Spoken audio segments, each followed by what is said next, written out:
ನೋಡಿ ಇದ್ರ ವಾತಾವರಣ ಎಷ್ಟು ಲೈಕ್ ಇದೆ. ಅದ್ರ ಪಕ್ಕದ ಸೈಡಲ್ಲೇ ಗಾರ್ಡನ್ ಇದೆ ನೋಡಿ. ಮಕ್ಕಳನ್ನ ಸೇಮ್ ಚಿಕ್ಕ ಮನೆ ಇದ್ದ ನೋಡಿ. ವಾತಾವರಣ ತುಂಬಾ ಚೆನ್ನಾಗಿದೆ, ಬಿಟ್ಟು ಹೋಗೋಕೆ ಮನಸ್ಸಿಲ್ಲ ನನಗೆ. ಸಿಕ್ಕಾಪಟ್ಟೆ ಕೂಲ್ ವಾತಾವರಣ ಇದೆ. ನಮ್ ಟೆಂಪಲ್ ಕರ್ಕೊಂಡು ಹೋಗೋಕೆ ಫ್ರೀ ಆಗಿನೇ ಬಸ್ ಬರುತ್ತೆ ನೋಡಿ.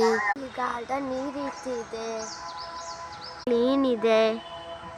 ಇದೇ ಫ್ರೀ ಬಸ್ಸು ನೋಡಿ. ಸುಂದರವಾದ ಮರಗಳೆಲ್ಲ ಇದೆ, ನೋಡೋಕೆ ರೈನ್ಬೋ ಟೈಪ್ ಇದೆ. ಅಂದ್ರೆ ದೇವಸ್ಥಾನದಲ್ಲ, ಇಲ್ಲಿ ಒಂದು ಸೈಡಲ್ಲಿ ಪ್ಯಾಕು, ಇಲ್ಲೊಂದು ಸೈಡಲ್ಲೆಲ್ಲ ಪ್ಯಾಕು, ಮೇಲ್ಗಡೆ ಸ್ಲ್ಯಾಬ್ ಟೈಪ್ ರೈನ್ಬೋ ಕಲರ್ ಹಾಕ್ತಾರೆ ನೋಡಿ, ಹಾಂಗಿದೆ ನೋಡಿ. ಪ್ರತಿಯೊಂದು ಮನೆಯಲ್ಲೂ ಹೊರಗಡೆ ನೋಡ್ಲಿ ಅಂತ ಚೇರ್ ಇಟ್ಟಿದ್ದಾರೆ ನೋಡಿ. ಇವತ್ತಿನ ವಿಡಿಯೋ ಇಷ್ಟ ಆದರೆ ಸಬ್ಸ್ಕ್ರೈಬ್ ಮತ್ತು ಲೈಕ್ ಮಾಡಿ.